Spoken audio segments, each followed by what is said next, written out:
So last time we saw in the last class that Daniel, he was praying before the Lord, and he was, asking for, forgiveness for all the sins of the nation and for all the transgression that they had done. And now we see that, while Daniel is praying, an angel comes to him with an answer. And then we begin from verse 20 of chapter 9. So, verse 20 of chapter 9 says, Now, while I was speaking and praying and confessing my sin and the sin of my people Israel, and presenting my supplication before the Lord my God in behalf of the holy mountain of my God. So, here we see that, God began responding to Daniel's prayer as soon as he had begun praying. In the last class, we saw the prayer, and we won't go into that today. But the prophet Daniel had been praying long and hard on his knees, and we only had a abridged version of the prayer that we saw last time in the first 19 verses of chapter 9 of the book of Daniel. So now in verse 21, it says that while I was still speaking in prayer, then the man Daniel, whom I had seen in the vision previously, came to me in my extreme weariness about the time of the evening offering. So here we see that Daniel, he saw the angel Gabriel, who he had met previously in chapter 8, verse 16. Now, Gabriel, he's an angel, but here in verse 21, we see that he's described as the man Gabriel. So here we see that there's a play of words, and the word the man in the original language, it means the servant. So the man Gabriel means the servant, the strong one of the strong God. So man often in scripture is a description of a servant. And here's the picture that the angel Gabriel is coming to Daniel as a servant. Now, when the term man is, attached to the angel Gabriel, it doesn't mean that, the angel has become a man. It more, it's more likely that, the angel has become or has taken a human form in order to speak, to Daniel and to communicate to him. He's still an angel, but he's taken a manly form. So that is what the meaning over here means. The man Gabriel. Now here we see that, in this verse that Daniel had become, tired because he was praying and fasting the whole day. The Jews were praying, 3 times a day, or Daniel specifically was praying 3 times a day. And by 3 p.m., which was the third hour of prayer, he was weary. Now, the Jews were not able to, have their prayer time after the Babylonians had captured them because the temple was destroyed. But here we see that, Daniel, he's still carrying on, prayer, and he's praying because not because he wants to be religious or anything, but because, prayer has had a lot of effect in his life. So sometimes, when we don't know anything, you don't know if we can do anything else in a situation. Here is one thing that we can do is, get on our knees, and when everything is going against us, just pray our heart out to the Lord. And here we see that, Daniel, because of his long hours of prayer, he had become weary before, because of his praying and fasting. Now, in verse 22, it says that of chapter 9, Daniel chapter 9, verse 22, it says, He gave me instruction and talked with me and said, O Daniel, I have now come forth to give you insight with understanding. At the beginning of your supplications, the command was issued, and I have come to tell you, for you are highly esteemed. So give heed to the message and gain understanding of the vision. So, Daniel, as a person, he was really concerned about the reputation of the Lord. And that was what made Daniel special.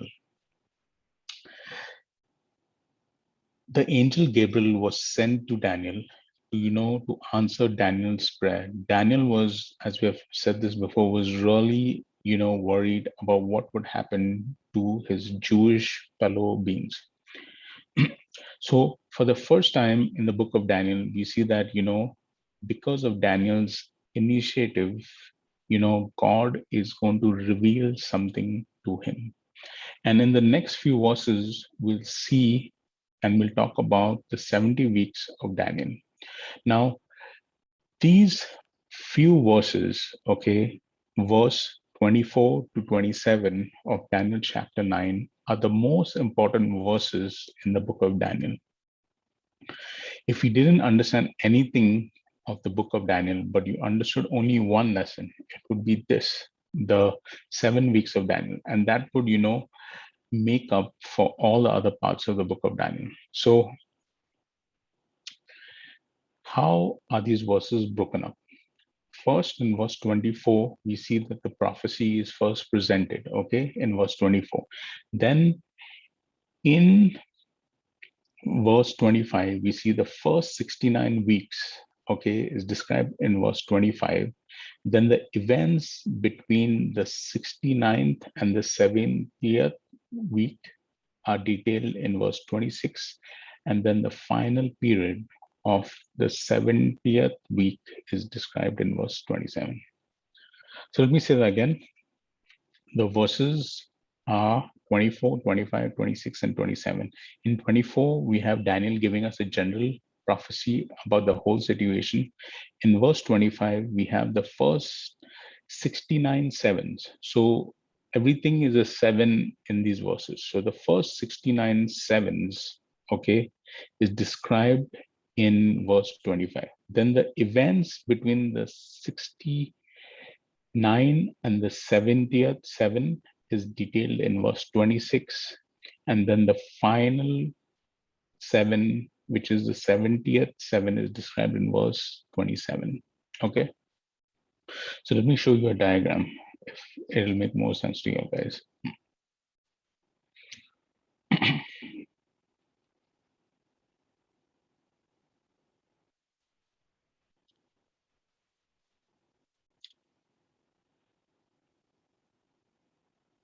So here is the diagram of the 70 weeks of Daniel. So in the first 24, it's 70 weeks, okay? So in verse 24, we see that Daniel tells us about this whole prophecy in one verse. Then in verse 25, we see that he describes this period of 69 weeks. Then in verse 26, he describes this gap between the 69 and the 70th week. And verse 27 describes the 70th week. So we'll come back to this later, but for now, you just have to understand this.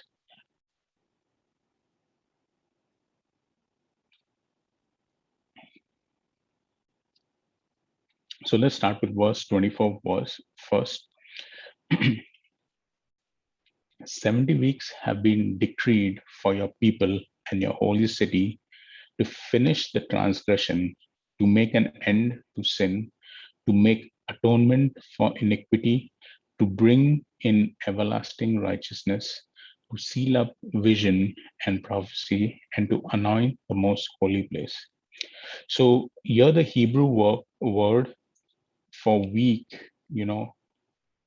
verse 24 begins with the word 70 weeks. So the Hebrew word over there, weeks, literally means sevens, okay? So the weeks can also be replaced by the word seven. So 77s, okay? That's what it really means. So in the Old Testament, uh, 7 could refer to days, as in days in Genesis chapter 29, verses 27 and 28, or these sevens could also refer to 7 years. Okay, Leviticus chapter 25, verses 3 to 5. Now, most scholars over here believe that the 7 represents 7 years, and that is what we believe too. So Daniel has been thinking about God's program in years. Okay, so first we have 77-year periods. Okay, 70 is the total, 77 periods, and that is a total. If you do 70 into 7, you get 490 years. So the total period that we're talking about over here is 490 years.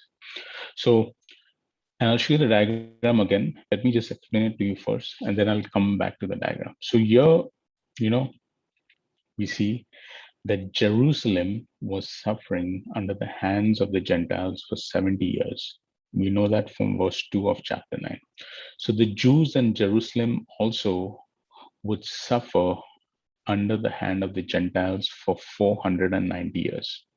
Now, here in this verse, it says that, 70 weeks have been decreed for your people and your holy city. So, what is your people and your holy city? So, your people is the Jews, and your holy people is Jerusalem.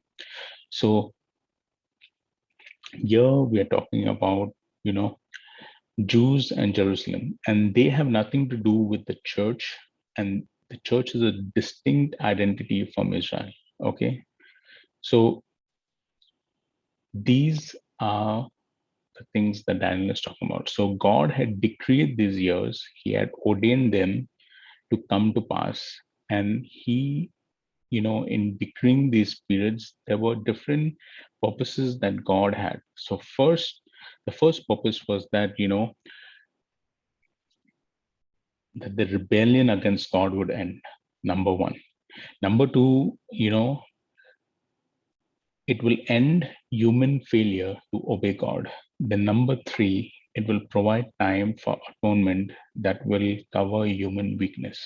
Then fourth, it will inaugurate a new society in which righteousness prevails.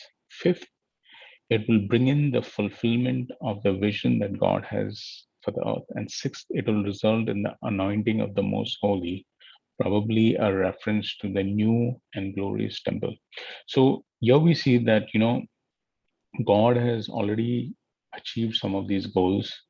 And the third one, and to some extent, the first two, God has already achieved this. However, the other goals have still to be fulfilled, and we look to the future for the fulfillment of this. So by the time these 490 years run the course, God will have completed 6 things for Israel. The first 3 have to do with sin, and the second 3 have to do with his kingdom. The first 3 was provided in the work of the cross, and it happened on the cross. But all 6 of these purposes, will be realized by Israel at the second coming of Christ. So, also in this prophecy, note one thing. There are 3 times, there are 3 deliverances, okay? So, the first deliverance was the Jews from Babylon to return to Jerusalem. And then the second deliverance was God was also interested in the deliverance from bondage to sin. And the third and the final deliverance of the Jews was deliverance of Jews from oppression. And that was going to happen at Christ's second coming. So,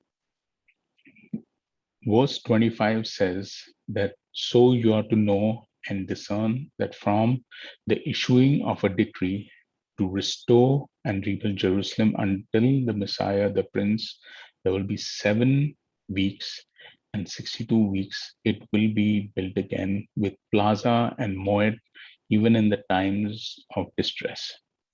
So here in verse 25, okay, try to understand what I'm saying. There are 4 decrees, okay?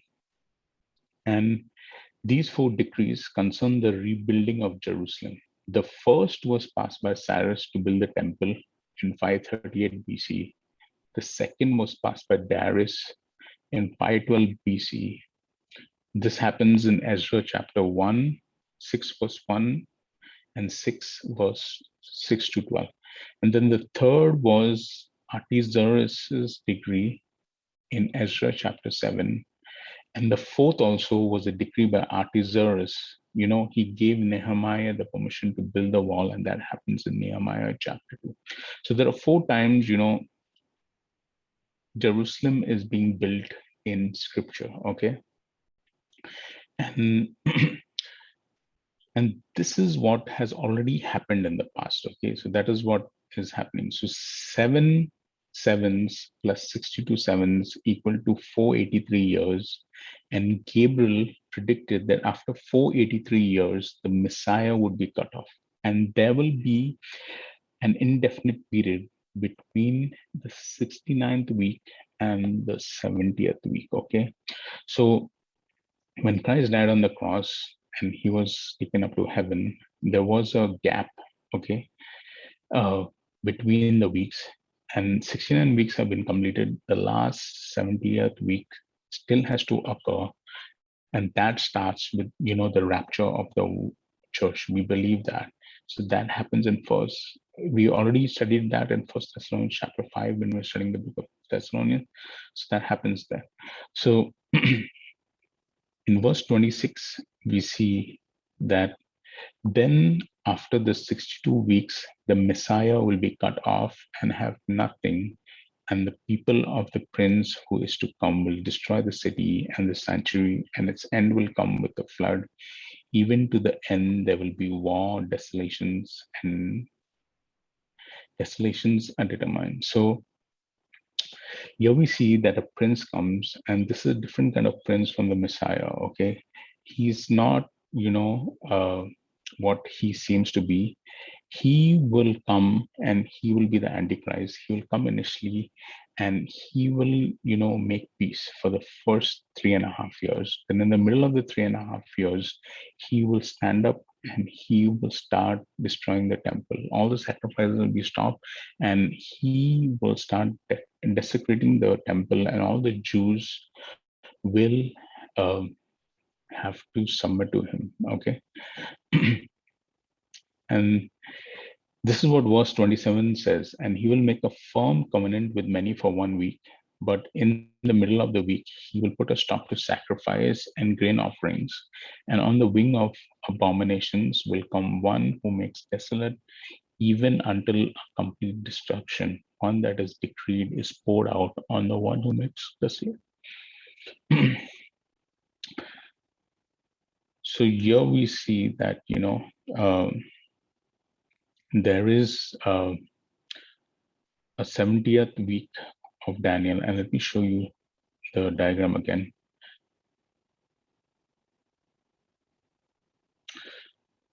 So this is what the diagram looks like. Daniel's 70 weeks, and this is Daniel chapter 9, verses 24 to 27. And we see that there are 69 weeks in the first half, okay? And that is already in the past. And we are living in between, the church age is between the 69 weeks and the 70th weeks, okay? We see in the middle where I'm pointing out the crucifixion of Christ has occurred. And in 70 AD, Jerusalem was destroyed, okay?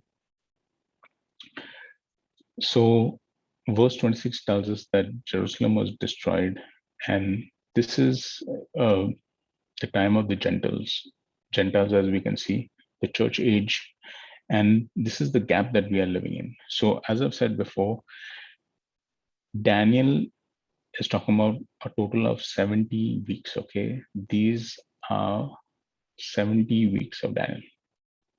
Now, when he says 70 weeks, he's talking about 70 into 7 years, okay? Which is if we translate 69 weeks is 483 years. This is what is 483 years and was 25. So the first 7 weeks of years, which is the first 7 weeks of years, which is 49 years. How do you get this 49 again? 7 into 7, okay? 7 weeks into 7 years, 49. Then 62 weeks into 7 years, 434 years, okay? So here in the first 7 weeks, we saw that various people decreed the rebuilding of Jerusalem. We see that, Artaxerxes, during the time of Ezra, had decreed to rebuild Jerusalem. Then later on, Nehemiah also was given permission in the book of Nehemiah, chapter 2, to rebuild this wall. Then we see over here that after 62 weeks, after 62 weeks over here, at this end, the Messiah will be cut off. Jesus' ministry over here began in 27 AD. It ended in 31 AD with his crucifixion. And here is Daniel's 70th week. Now, to us, the 70th week is important. And somewhere before the start of the 70th week, the church gets raptured. So we won't be there to see this tribulation period of 7 years. This is the last 7 years or 1 week, last 1 week of the 70th week of Daniel. This is the 70th week. Right now, we're living in the 69th week. Daniel's 70th week is the last 7 years of verse 25. So 1 week of 7 years, according to Daniel 9:27, we see that this is divided into two halves, 3.5 years, 3.5 years. Now, here we see in verse 26, the B part, and the beginning of 27, a covenant is made between Israel. So there'll be somebody, a peacemaker, who will make peace between Israel and the Muslims. So currently, if you look at the Mount of Olives, there is, there is a dome of the mosque on it, and that belongs to the Muslims. But even the Christians or the Jews believe that, their temple also existed somewhere over there. And now the latest news is that, their temple did not exist where the Dome of the Rock exists, but is at the side of the Dome of the Rock. So the temple was built where we see that, in Genesis chapter 2, Abraham sacrifices Isaac. That's the spot. So where Abraham sacrificed Isaac, there the temple was built, and there, the Jews are waiting to put that temple back up. And now in the recent past, they have discovered that that temple is on the side of the Dome of the Rock. So there comes somebody in the 70th week that makes a covenant between Israel and the one who is to come. And then everybody thinks, oh, everything is, going good. And then 3.5 years pass. And then we see the Antichrist come here in the middle of the 3.5 years. And he starts, he destroys all the sacrifices in the temple. And then for 3.5 years, this persecution. And then at the end of 7 years, we see that, the second coming of the Messiah. And the second coming of the Messiah is already mentioned in Daniel chapter 7, verses 13 and 14. So this is what is the 70th week of Daniel.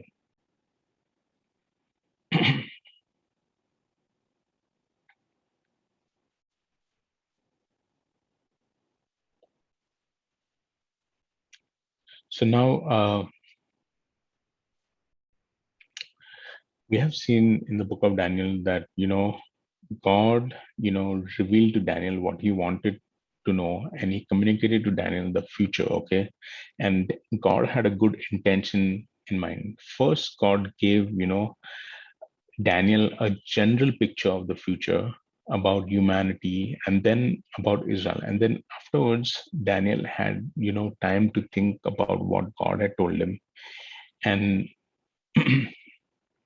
God went, from being from the known to the unknown, and taught Daniel all these things. Okay.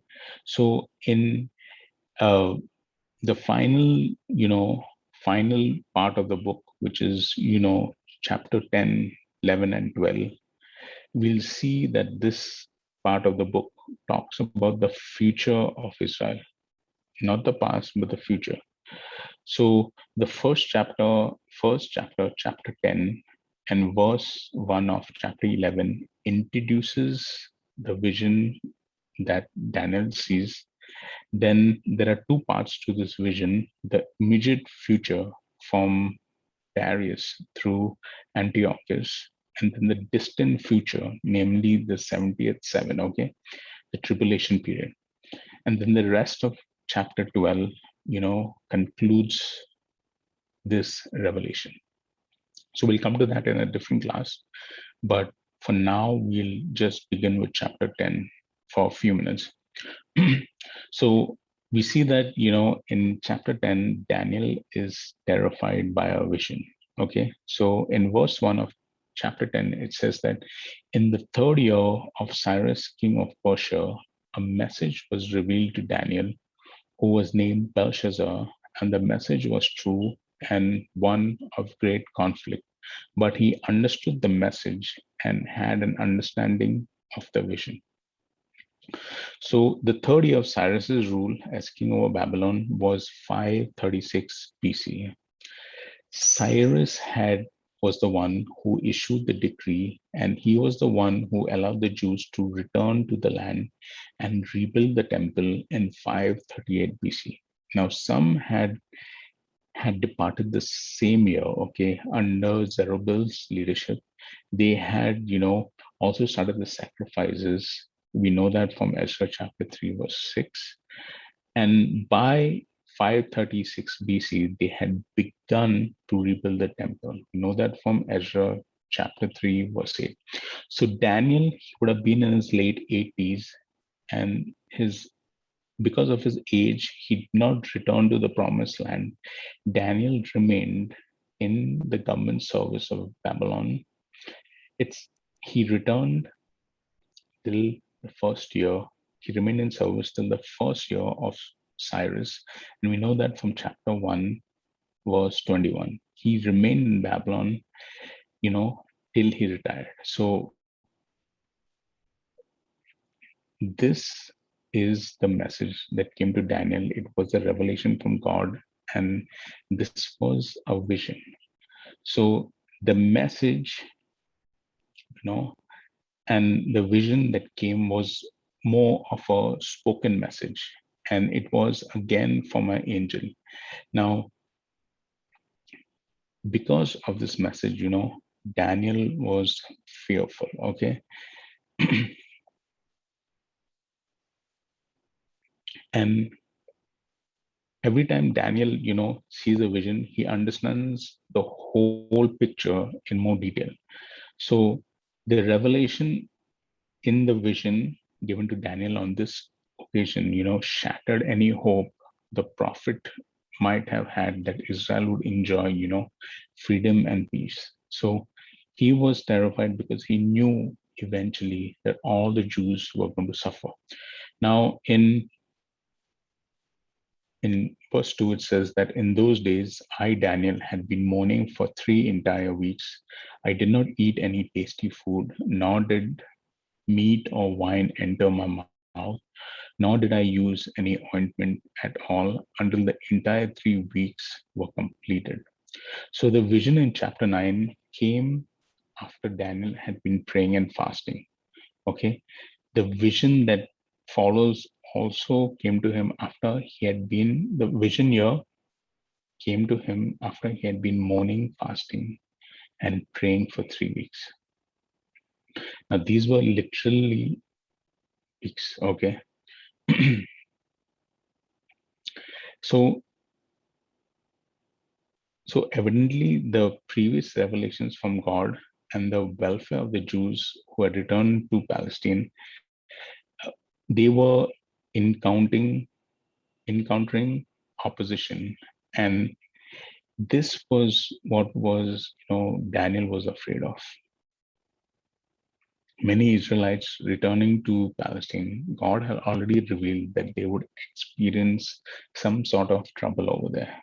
So that is why Daniel was distressed. Now, in verse 4, it says, on the 24th day of the first month, while I was by the bank of the great river, that is the Tigris. So here we see that Daniel had gone to the Tigris River, and he had gone there probably to pray for the exiles who had returned. And he had not gone alone. Probably he had taken some other godly Jews and he had gone there. And we see that, the Passover and the Feast of the Unleavened Bread fell on the 14th through the 21st days of the first month. So the Jews did not observe this festival because they were in captivity, and they had, done all these rituals when they were in their own land. But what they did was, after these important days, God gave Daniel a vision as he sat alone. Okay. And here we see that, Daniel, he lifts his eyes and there was a certain man that he saw. So in verse 5 and 6, it says, I lifted my eyes and looked, and behold, there was a certain man dressed in linen, whose waist was girded with a belt of pure gold of Uphaz. His body was also like beryl, his face had an appearance of lightning, his eyes were like flaming torches, his arms and feet like the gleam of polished bronze, and the sound of his words like the sound of a tumult. So the man who Daniel saw in this vision may have been Jesus, the Son of God. Uh, Many scholars are of the opinion that this was not Jesus, that this was just an angels, but there is some similarities between this man and the one Ezekiel and the apostle, John saw. And this man was of a divine nature. Okay. But when you look at what this man said, we, may think that this was not, the Son of God, this was an angel. So there is a confusion over here whether this was an angel or this was the Son of God. But most likely, people prefer the view that this was an angel. Okay. So here we see that, this angel is dressed in expensive linen. And this is a picture of what the priests in Israel wore. And it set them, apart. Okay. The priests, because of their costly garments, they were set apart as God's special servants. Okay. So here we see the sash around the angel's waist, it was made completely of the best gold. And that would identify him as a special person. Okay. Now, the word up has it's uncertain, but it is some sort of, scholars believe that it is some sort of precious metal, probably even precious than, gold. So, so we see that, even what John saw on the island of Patmos, in Revelation chapter 1, verse 13 to 16, all these pictures is a picture of a person of great glory and splendor. And this was a person who was reflecting the glory of God. Okay. And in verse 7, 8, and 9, we see that uh, it says that now I, Daniel, alone saw the vision, while the men who were with me did not see the vision. Nevertheless, a great dread fell on them, and they ran away to hide themselves. So I was left alone, and I saw this great vision. Yet no strength was left in me, for by my natural color turned to a deathly pallor, and I retained no strength. But I heard the sound of his words, and as soon as I heard the sound of his words, I fell into a deep sleep. So even though Daniel's friends did not know what was happening, they still sensed that something was happening. and they hid themselves. They at least had, the inclination to hide themselves while Daniel viewed what God was showing him. Now, the words of the person, you know, of the person dressed in that glorious splendor caused Daniel to faint.